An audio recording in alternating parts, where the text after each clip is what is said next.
Les cancers urologiques, de la vessie, de la prostate, des testicules ou encore de la verge touchent chaque année des milliers de personnes en France. Ce sont des cancers dont on parle encore trop peu, souvent entourés de silence et donc de solitude. Pourtant, les besoins d'information, d'écoute et de repères sont immenses, autant pour les patients que pour leurs proches. Comment mieux vivre son parcours de soins quand on fait face à un cancer urologique? Comment rompre l'isolement, poser les bonnes questions et retrouver du pouvoir d'agir dans un moment aussi bouleversant? Et surtout, comment faire entendre la voix des patients avec leurs doutes, leurs émotions et surtout les réalités du quotidien? C'est précisément l'ambition d'Urochronique, une série audio de 9 épisodes pensée avec et pour les patients, avec l'éclairage bienveillant d'un professionnel de santé. À travers des témoignages et des réponses concrètes, le podcast informe et guide pour ne plus traverser la maladie seule. Ce projet a été imaginé et porté par le laboratoire Astellas Pharma en partenariat avec des associations de patients, Cancer Vessie France, Les Uros et Sérum. Parmi les sujets abordés, comment vivre sa sexualité avec un cancer urologique, comment choisir entre stomie ou néovessie, pratiquer une activité physique adaptée ou encore faire face à l'incontinence après un cancer de la prostate. Aujourd'hui, vous l'avez compris, on va parler de podcast et c'est toujours un grand plaisir pour moi. On va revenir ensemble sur la genèse de ce projet, les coulisses de sa création et sur ce qu'il dit ou redonne aux patients. Une voix, une place, une écoute. Et pour en parler, j'ai le plaisir d'accueillir Laurie Sirfis, présidente de Cancer Vessie France et figure incontournable pour les patients atteints de cancer de la vessie en France comme à l'international. Également à mes côtés, Olivier Jérôme, président de Sérum, ancien patient, aujourd'hui engagé et militant pour lever les tabous autour des cancers masculins, et Amandine Vacher, responsable des relations avec les associations de patients chez Astellas Pharma, qui a accompagné la réalisation d'Urochronique en lien étroit avec les associations. Bonjour à tous les trois et bienvenue dans Cheminement. Bonjour. Bonjour. Chers auditeurs, je précise que cet épisode est enregistré dans le cadre de la première édition de la journée Patients et Pharma, un événement pour créer un véritable espace de dialogue entre patients, représentants de patients, associations et industrie. Il aura lieu le 4 décembre 2025 à la Maison à Trocadéro. Et je vous informe que cette journée s'écoutera aussi. Des épisodes du podcast Cheminement seront enregistrés en direct pour donner la parole à des binômes patients industriels laboratoires qui viendront raconter leur collaboration, leurs défis et parfois même leurs histoires d'amour professionnel. Alors si ce sujet vous parle, rejoignez-nous. Alors ma première question, Amandine, est pour vous. Je voudrais que vous nous racontiez un peu la genèse de ce podcast Urochronique. Bonjour Marguerite, merci beaucoup. Il y a eu une première saison en 2022 de podcast sur les cancers urologiques, créée par Astellas Pharma, et nous avons décidé de réitérer une deuxième édition que nous avons intitulée Urochronique, avec la collaboration de Cancer Vessie France et de Sérum, pour parler de thématiques qui sont, pour certaines, similaires entre les deux aires thérapeutiques. Et ces aires thérapeutiques, ce sont des aires sur lesquelles Astellas s'est fortement engagée. Nous avons décidé de faire sous format de podcast, parce que je pense qu'après le Covid, c'est un format qui a pris beaucoup d'ampleur et nous avons pris le chemin de cette modernité chez Astellas, en pensant en plus que c'était des sujets qui touchaient à l'intime et que c'était plus facile pour les patients de pouvoir les écouter tranquillement à l'heure qu'ils le souhaitent, chez lui, dans sa voiture, ou chez elle d'ailleurs. Alors Olivier, vous n'avez pas participé directement au podcast, mais quand même un petit peu. En tant qu'ancien patient, vous militez activement pour briser les tabous autour des cancers masculins. Pourquoi le média podcast peut être un bon moyen pour le faire ? Alors, je pense que justement, bonjour et merci pour cette bonne question. Je pense que pour les hommes, c'est très difficile de venir discuter en face à face au niveau des problèmes qui se substituent sous la ceinture pour les cancers masculins. Donc le format, comme le disait Amandine, podcast permet à la fois effectivement déjà de pas d'interagir déjà, mais surtout de pouvoir l'écouter quand on veut, où on veut, et c'est très personnel et ça peut s'écouter tout seul. C'est un peu la différence peut-être avec une vidéo ou quelque chose. Le podcast, on l'écoute au moment où on veut et c'est important et ça fait passer des bons messages et surtout, voilà, de garder cette intimité, de pas être obligé de le partager avec quelqu'un. On est vraiment dans cette problématique-là sur les cancers masculins où les hommes ont beaucoup de mal à en parler, donc même ne serait-ce que l'entendre, il faut qu'ils le fassent dans un milieu un peu confiné. Et le podcast, pour moi, est la meilleure solution. Oui, le podcast, on peut l'écouter par exemple dans les transports sans que personne se rende compte versus une vidéo où si on regarde au-dessus de l'épaule, c'est quand même plus discret le format audio. Laurie, vous, à travers votre action au sein de Cancer Vessie France, vous êtes souvent la première oreille des patients. Pourquoi c'est important aussi cet exercice de témoigner et de se livrer à un micro pour les patients? Les patients, en fait, sont les premiers experts de leur parcours et de la maladie. Ils ont des connaissances, des choses à partager, qui sont différents, mais aussi utiles que ce qu'on peut partager avec son médecin, avec sa famille, avec son conjoint. Écouter les patients parler de leur expérience, ça a beaucoup de valeur. En fait, pour les patients qui vont bientôt recevoir un traitement ou qui sont en train de démarrer dans ce parcours de patient, c'est très important en fait de pouvoir recevoir différents types d'informations. En fait, d'avoir différents supports à différents niveaux, et les patients sont à la recherche de ce contact humain. C'est pas vraiment un contact, mais de pouvoir échanger avec d'autres personnes tout en n'étant pas trop gêné. Parce que le podcast, ça reste assez intime, mais ce n'est pas ce format vidéo qui peut être difficile en fait à franchir le cap ou à parler de vive voix à un autre patient ou une personne de sexe opposé. Ça permet d'être plus discret tout en s'informant bien, en ayant l'impression d'avoir des informations authentiques. C'est plus facile de partager son expérience et de se nourrir de l'expérience des autres, finalement. Amandine, est-ce que vous avez appris des choses en écoutant ces témoignages? Alors pour moi, c'était ma première expérience de podcast et déjà du coup tout l'univers tournage. Mais surtout, ce que j'ai trouvé, c'est que c'était très touchant d'écouter ces patients témoigner sur des sujets aussi intimes que ceux que vous avez cités en introduction. Et je rejoins Laurie, c'est des patients qui sont devenus experts de leur pathologie et qui peuvent utiliser un verbatim, un vocabulaire qui va être compréhensible par tout à chacun. Et ça, c'est ça que je retiens parce que c'est vraiment des informations très précises et dites de façon très simple pour que tout le monde puisse retenir ce qu'il a besoin de retenir sur ces sujets. Olivier, ça fait quelques années que vous partagez votre expérience personnelle. Alors pas dans le podcast, mais j'imagine quand même au sein de beaucoup d'interviews. Est-ce que ça a un rôle, le fait de raconter son histoire, de mettre des mots dessus dans la reconstruction? Non. Ça apporte effectivement quelque chose de sortir, d'exprimer éventuellement ce que l'on a vécu. C'est important. Ça donne déjà effectivement aux autres personnes des informations très importantes. On parlait de sexualité, de beaucoup de choses sur les cancers masculins, par exemple, et pas que. Donc oui, déjà ça donne l'information et ça donne un sens aussi et ça permet de mettre des mots sur sa pathologie. Moi, pendant très longtemps, avant d'avoir créé l'association, j'avais plutôt on va dire, toutes ces problématiques. Et à un moment donné, de se dire oui, c'est aussi en fait, on se fait du bien en aidant les autres aussi. Je pense que c'est important de le dire, ça paraît très bête, mais ça donne un sens aussi à ce qu'on fait. Moi, j'étais souvent pas égoïste, parce que le terme n'est pas là, mais à être centré sur moi, sur ma famille, et finalement de se dire, j'avais jamais rien fait pour les autres.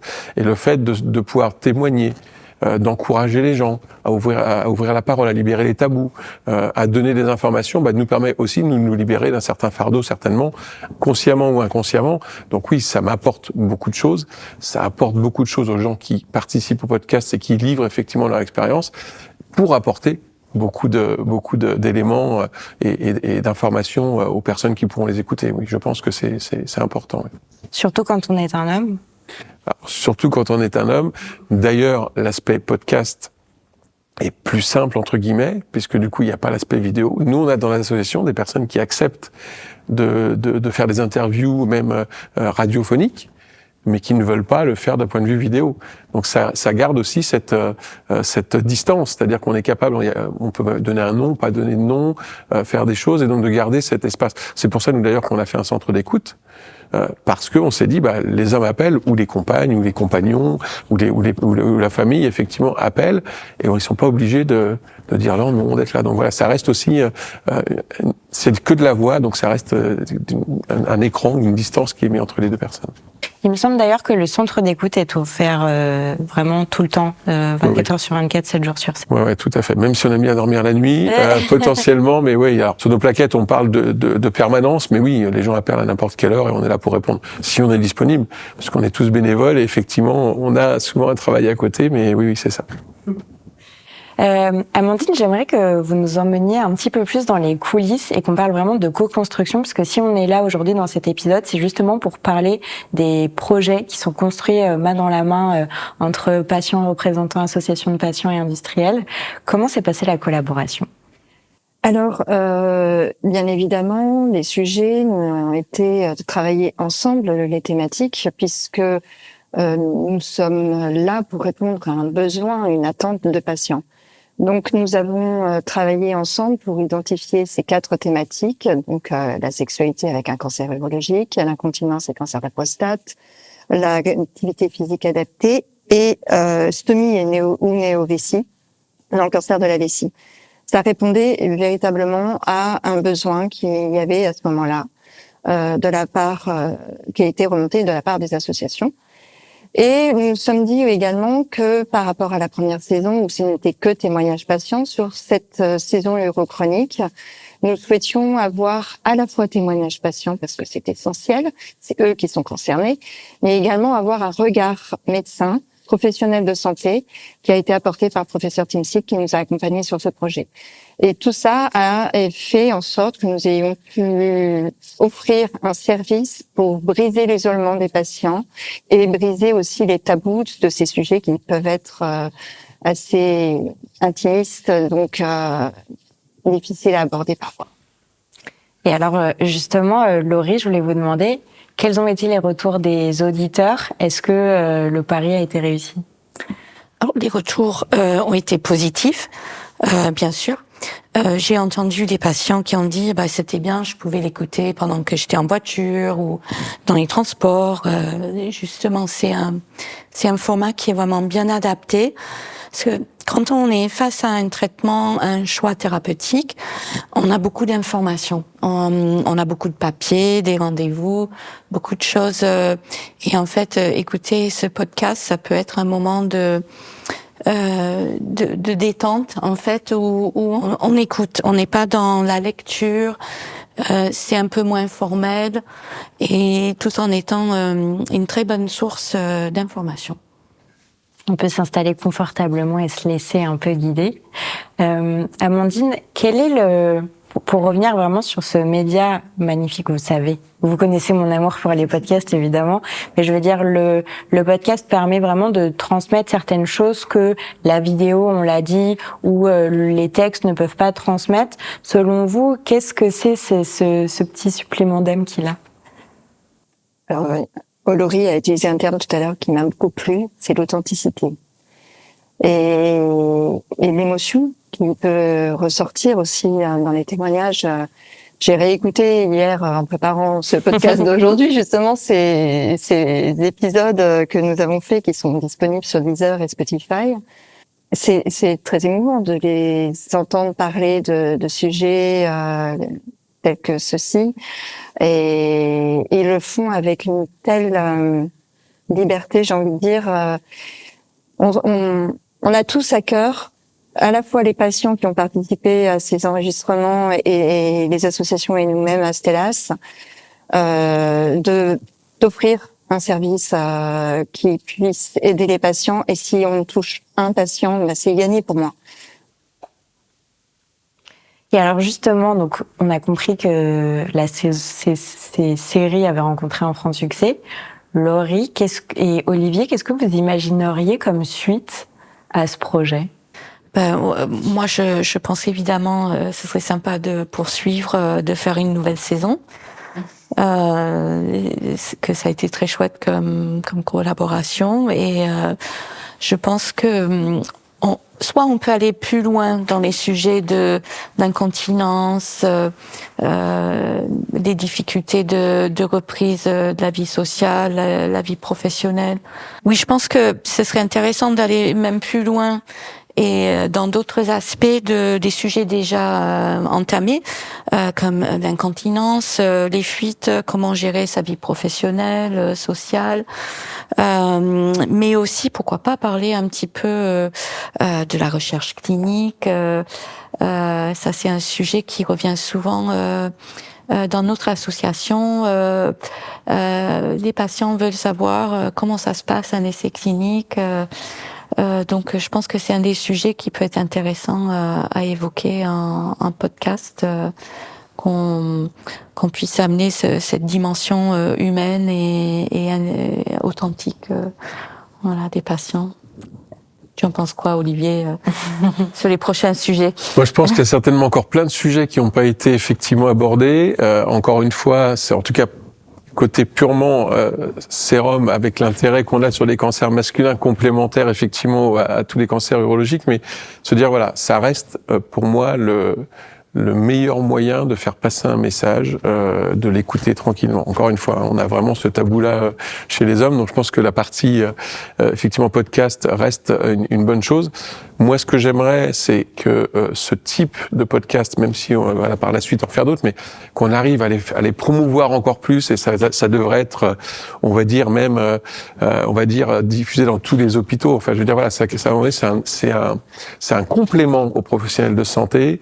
D'apporter effectivement quelque chose, parce que bien souvent un patient, quand il est en consultation, il n'entend pas toujours tout ce qu'on lui dit, et de pouvoir éventuellement s'imprégner de témoignages de patients authentiques, comme on l'a dit tout à l'heure, et de pouvoir le faire, ça devrait être, je dis une bêtise, mais envoyé en lien automatiquement, comme la remise éventuellement de documents lors d'une consultation, et un podcast, ça devrait être distribué de façon pareille, parce que du coup, c'est une véritable utilité, voilà, c'est de l'authenticité, c'est de l'utilité, donc déjà, c'est trouver le moyen peut-être de faire en sorte que dans tous les hôpitaux, ça puisse être distribué, dit, et pourquoi pas plus haut, l'autorité de santé, l'Institut national du cancer. Je pense que voilà, c'est utile. Voilà, on n'a pas fait ça pour se faire plaisir.